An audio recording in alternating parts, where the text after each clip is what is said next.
We're back at it. We're back. Great to be back talking about the 48 Laws of Power. Specifically, Law 11 by Robert Greene. So, Law 11 is learn to keep people dependent on you. To maintain your independence, you must always be needed and wanted. The more you are relied on, the more freedom you have. Make people depend on you and their happiness and prosperity. Make people depend on you for their happiness and prosperity, and you have nothing to fear. Never teach them enough so they can do without you. Wow. So Law 11 is learn to keep people dependent on you. And I can share a personal experience with that. Go for it. So in my previous career, I was doing a lot of trainings. I was doing a lot of teaching people because I was selling financial products, life insurance, retirement accounts. But let's say life insurance. And a lot of times, the offices that I would work with would want me to train their staff. But I wasn't an employee of the office, right? I was an independent contractor. And they wanted me to train their staff specifically on how to do what I was doing. On selling As the specialist, right? They would call me in. I was a specialist to sell the appointment, the life insurance. And so what I started to notice is that they would want me to teach them how to take an application, how to explain the product knowledge, how to sell basically the life insurance. And I started noticing that they started selling on their own. And so they were using. There goes your job. Yeah, they were using my resources, my knowledge that I had been doing it for some time, to teach their staff to sell. And then what ended up happening was that I was getting replaced. So I saw it, and so I began to shift. And I remember we had several conversations, and I began to shift, and my training went specifically to how to talk to people, how to get an appointment set up, how to have a basic understanding. But I began to shift my training from specific product knowledge, because the more that I taught them on that specific product knowledge, the more I was going to get replaced. For sure. And so I saw it personally. And it's not that there was any harm intended or anything there. It's just that it was a natural progression because Yes. they had learned the product or learning. Yes, especially for somebody who has a desire to learn and wants to grow and sell and make more money. They're going to want to do it on their own. And so for that person, you can't stop them. No. Even if I didn't teach them the product knowledge, they were going to get it elsewhere. Correct. But my job was on the line. My income was on the line. So I saw it. So I began to shift. And I was in a very tactful way avoiding teaching training like that, because I knew what was going to end up happening in the long run. So that was one of my personal experiences, and I was able to protect my position. And the more that I was the specialist and I was needed, the happier they would be when I would close a deal, because it was something that they couldn't do, their team couldn't do. So their happiness to a certain degree and prosperity was dependent on me. Right. And I was able to keep that relationship intact and grow. But that's been one of, I think this is an extremely important law. Yeah, I agree. So many times employers want to take your, let's say, resources, and then the moment they can replace you, they do. Correct. So you have to protect yourself. How have you seen this go down? Well, I was in the same field to a certain extent that you were.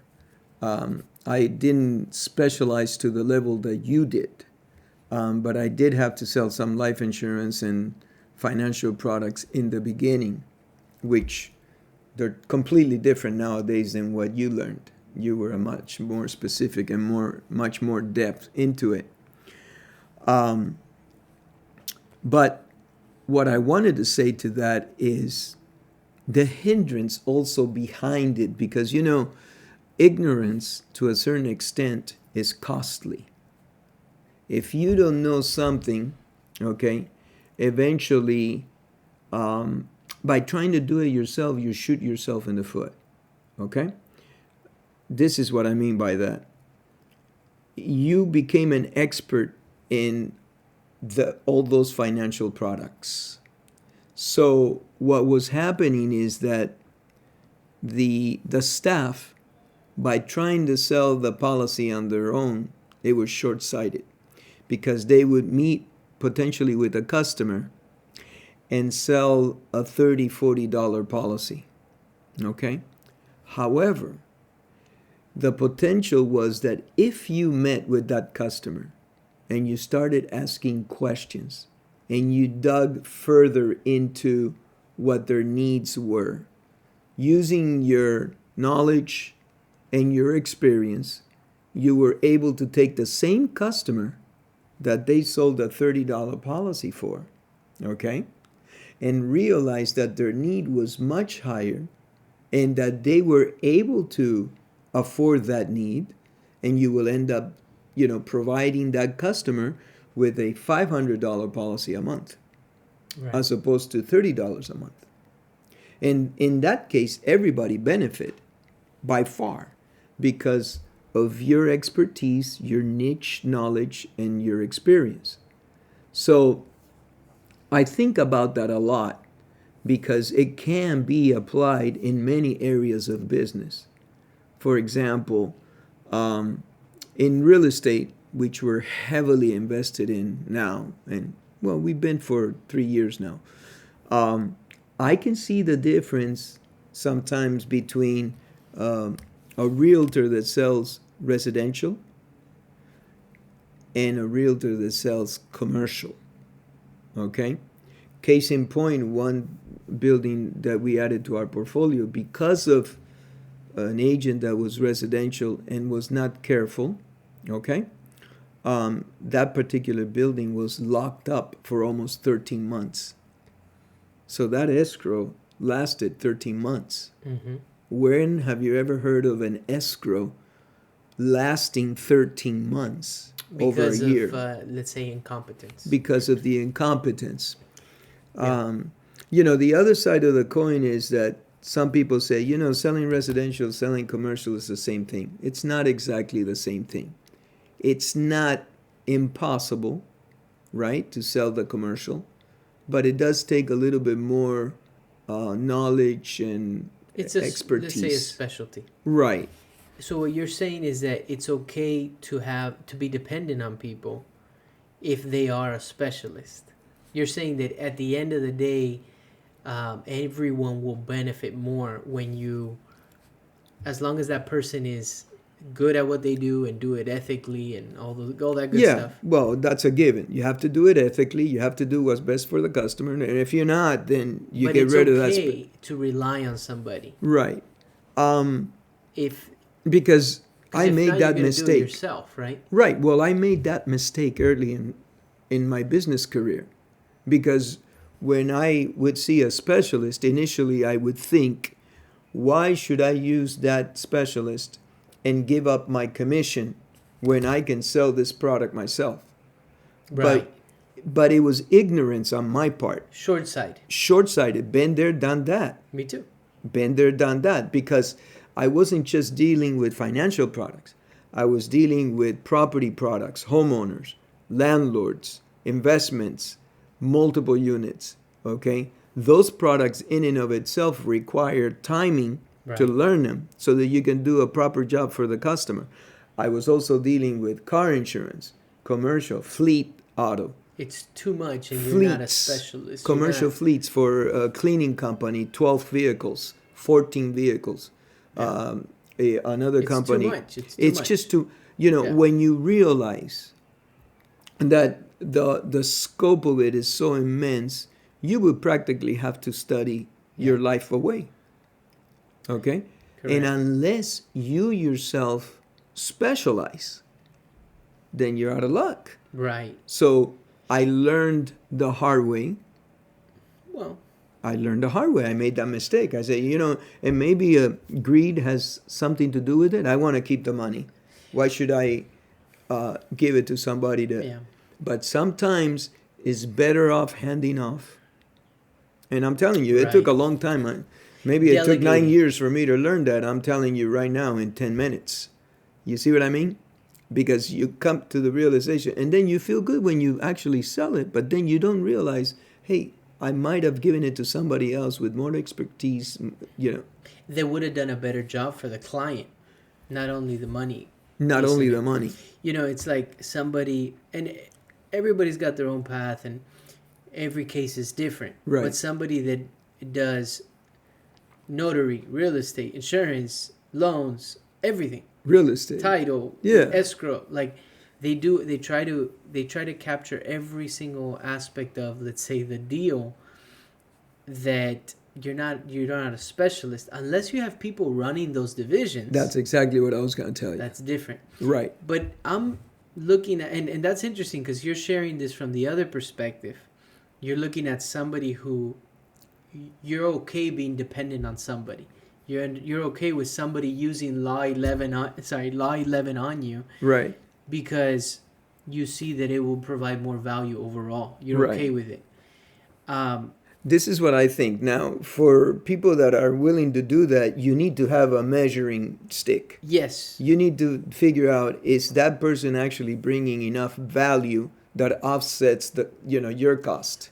Well, and from the other aspect is if I'm the person who's coming in and I want you to be dependent on me, I need to do a good job and tactfully employ this law 11. I can't be just like, I'm not going to teach you, because I knew guys that said, I'm not going to train your staff. They're just going to write the business And replace me. and replace me. They would straight out say that. No, that's too abrasive. You can't. Well, some people would do that, and Well, that's just the way they wanted. Maybe they have been around a long time, and so what happens there is that that's maybe not tactful. But if you come in and you're in a tactful way and you use the laws to gain power, and more you give me an opportunity, I start doing more and more for you, and I get the chance off of the bench.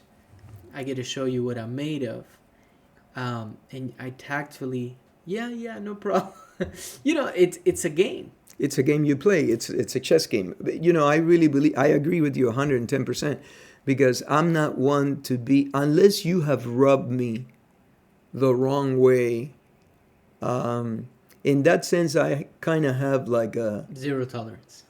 well, I have a longer fuse, but yeah, I mean, if you've rubbed me the wrong way, if there's something that I either bring it up in the open and address it immediately with you, okay? And that's because I want the relationship to continue forward, because I think that you or whoever is good enough to address this issue, because nobody's perfect. Right. I come from that thinking also. I've made a lot of mistakes. So then I'll address the issue with you and we'll give each other a second try, okay?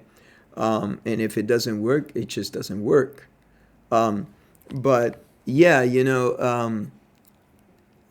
I always feel that you can tell someone the very same thing with the most courteous and nicest of ways, and you can slap them across the face 10 times and they won't even know what hit them.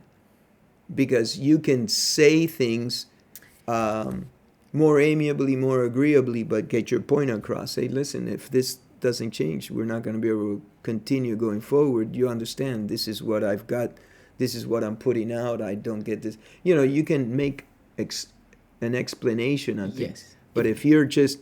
Like, some people don't sugarcoat it. And there are Right. instances where you can't sugarcoat There's it. Like, some I'm thinking instances. in the medical profession, you have to say what's going on. Yeah. You have this.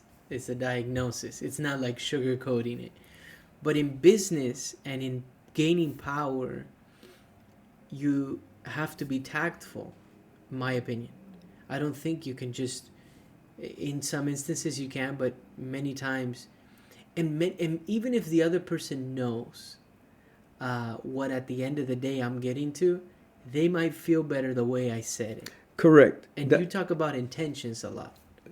What are your intentions? What are your intentions? If your intentions are sneaky and conniving, you're done with me, as far as I'm concerned. Right. I mean, if you made a genuine mistake, you got my attention and we'll work it out. But Yeah. if you did it purposely, Yeah. then You may there's not no get a coming second back chance. from that. No, there are some things that you don't get the second chance. No. Like if it has to do with integrity, if it has to do with, let's say, some of your beliefs, morals, or whatever. Yeah. You know, you're lying. No, or whatever. we're done. Yeah. Yeah, we're done. Now, having said something, you brought up the medical field. Yeah. Let me tell you, I was exposed to the medical field for a few years, and on the floor, okay, between nurses and medical technologists and lab techs and so forth and so on, there was a very famous saying that was, this doctor's bedside manner needs a little improving.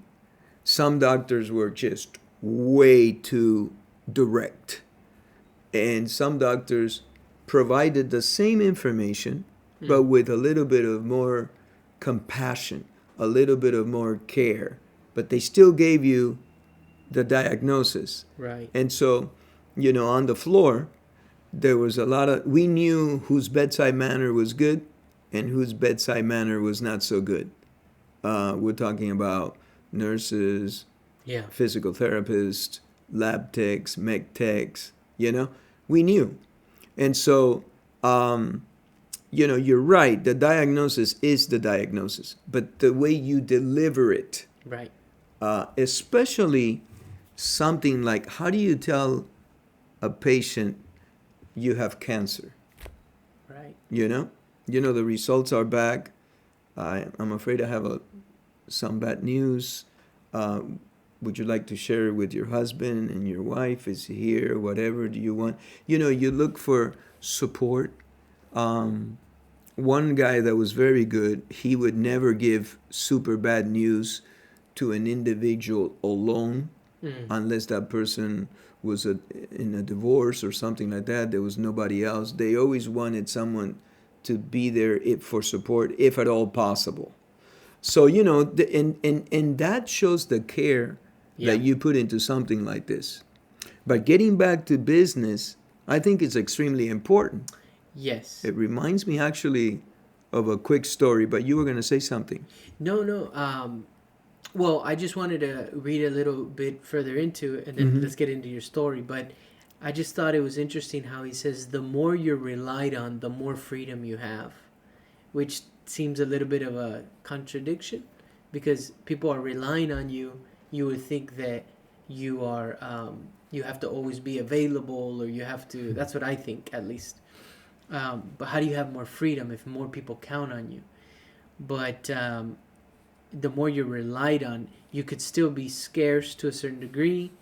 You don't always have to be available, but they are relying on you to get the results.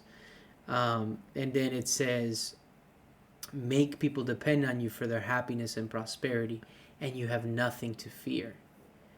And never teach them enough so they can do without you. And yeah, as far as like happiness and prosperity, if you're always delivering good news, results, you're always gonna have a job. At least, it's just, if you're always bringing results and good news to somebody, then they're gonna want to keep you around, right? I mean, I believe that. it was funny. Ben Mallah, the real estate mogul. Yeah. He said that early on in his career, he was managing a property that was super beat up and distressed and really messed up, and he was able to get that property turning a significantly higher return. And the owner of the property said, I want to meet this guy. Who is this guy? Because he says, when you're making somebody money, bringing them happiness and prosperity, they want to meet you. They want to keep you.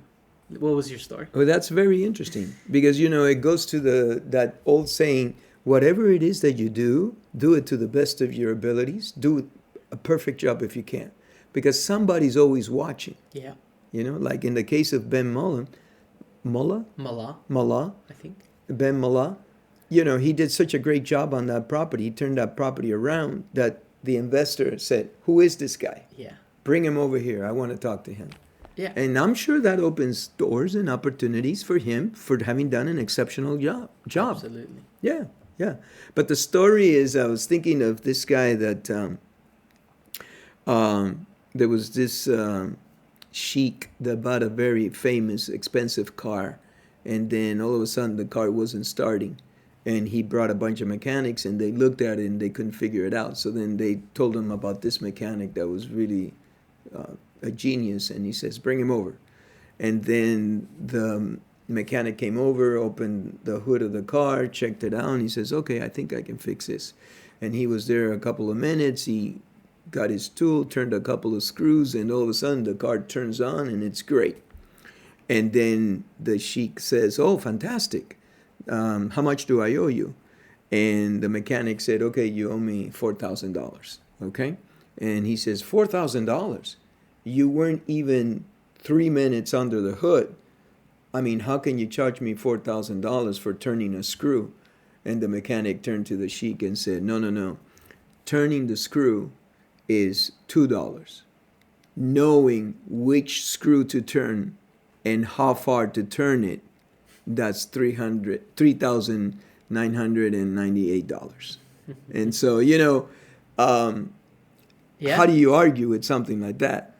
You see what I mean? So That's the experience, the specialization, and he'll always have people relying on him. right, Yeah. Yeah, because that's one of the things. Mechanics, plumbers, certain contractors, things. Those are professions that not everybody knows how to do that No. work, and if you know how to do it, it's very valuable. Yeah, like the other day I had a plumbing issue, and I brought a plumber that has been in that career for 20 years. And I noticed that he was putting in, the snake, right? And we're talking this and that, and he's putting in the snake, and he goes, "Oh, there it goes. It just gave away now." And I looked, and he had put in like 22 feet of snake. And I said to him, "How do you know? How do you know it wasn't 15 feet, at 15 feet that you hit that clog? How do you know that it was at 22 feet? And he says, "Well, when you do this long enough, you feel it in your hands. You get the resistance. When you get to it, you feel the resistance. And then once I get through the clog, I feel the freedom of the snake. And so once you get, he told me, I even feel the small ones. I know where they are. I get the feel for it. As I'm talking to you, I get those vibrations through the snake." And so I thought that was pretty cool. Yeah. If I would have done that myself, I probably would not, right? I mean, he's been doing it forever. 20 years. 20 years. Yeah. Yeah, it's just like a lab technician that's excellent in putting IVs. The person can come and with his two fingers feel, just above the surface of the skin, the veins and stuff like that. And they know which one's a good one, which is not good one. Yeah. And boom, they do it right away. Yeah. So, there's something to be said for experience. Absolutely. But this is a very important law. Yes, and I remember early on too when I was learning, and I wanted to keep learning in the financial services. There was a gentleman that basically told me, "Hey, I'm just gonna train you, and you're gonna go and leave me." I remember him saying that. So he was trying to keep us dependent on him. And I remember thinking, man, that's short-sighted but maybe he had bad experiences in the past and he thought this was going to be short-lived. But the other angle of it, which I think, since we're talking about Robert Greene and the law, if you want to learn from somebody and become like an apprentice to somebody, create somehow a relationship that is beneficial for both parties. So you're learning and you're benefiting and making money because you're learning from this person, but this person is also making money off of you. And somehow if you can do that, maybe that person would be incentivized to train you, even though they know one day you might leave them. Which I also had that happen to me, which someone I very much respect and I'm friends with his day, with his day. He knew one day I was going to leave, and he was okay with that. Right. I think that is a key issue, okay? Because everybody that I know that is in some kind of technical, they've always worked for 10, 15, 20 years for a major company. They learn quite a bit, and they tell you, I worked 20 years for this company, now I'm on my own. So I think that eventually you need to realize that as you train people more, they're going to eventually end up leaving you to try, because everybody wants to do what's best for themselves and for their family. And, if you learn a trade good enough, like I was talking to a welder, I needed something done. And he had been, doing welding for a company for 20 years. Yeah. He learned and mastered very minute stuff that's intricate and very few people know. And so he went on his own. Yeah. So, yeah, if you're going to worry about, but, this is a very interesting law. And I'll tell you that there are ways around it. For example, in the insurance business, there's some people that compartmentalize their agencies. For example, one person is an expert in auto, and that's all that person gets. Another person is an expert in homeowners, and that's all that person gets. Another person is a commercial expert, and that's all that person gets. And so you're not a jack of all trades. So it inhibits you from learning all these other, let's say, products. Right. You're a niche to one product. And so people compartmentalize the agency, and that makes it a little harder for someone to leave you, because you don't have the overall wisdom. Oh, that's interesting. You see? Yeah. You're only an auto expert. Got Okay, it. well, I can bring somebody and become an auto expert right away. Those are the So, games that are played. Those are These the games that the laws are of played. power. Yeah, or somebody is only doing customer service. Right. So I know agencies that you have to graduate from just doing customer service to sales. Right. They don't hire directly into sales, and that's just a given in that agency. And the same thing, I think, goes for real estate. You could potentially have residential, and then another division in commercial, and Right. then you can have another. Within those, you can have even further compartmentalized, like you can only do industrial, or you can only do retail, and so you don't allow the specialty to be outblown, and then that person will potentially end up leaving you. So, but it's an amazing law. It's very important. It happens over and over again. Yes. Yeah. And we can wrap it up there. We got a little background noise. Got a but little background noise. Hopefully, the listeners can. The last thing that I'll say is that, and I'm sorry for the background noise, but the last thing is that, training is one of the most expensive costs for a business. Yes. You spend time and effort to train somebody. And we just talked to our buddy that, he spent 4 months training this person, and the minute that he finished the training, the person ended up leaving, and you hear that over and over and over again. Right. That's not the fault of the employee. That is the fault of the employer, because there was a need that wasn't fulfilled. In that particular example, the person that had been trained for 4 months lived 50 miles away. So when you're doing your interview on hiring, you're hiring people that live 50 miles away. You got to realize, that's a long trip going and coming. Okay? It's got to be worth their time very, very much. So, unless you're working remote. Yeah, so I don't blame the employee in that case. I blame the employer. The employer's got to have a set of guidelines that they can go through. But this is a tremendous rule. Again, Robert Greene, proves his genius, We'll wrap it up there. Okay. And then for those listening, if they want to check out the other laws we've done, we've gone up to 11 now. That's right. And we even did our top 2 out of the first 8 laws. Yes. We picked our favorite 2. But I think that keep in mind, in a business setting, people are using this law. They want to keep you dependent on them.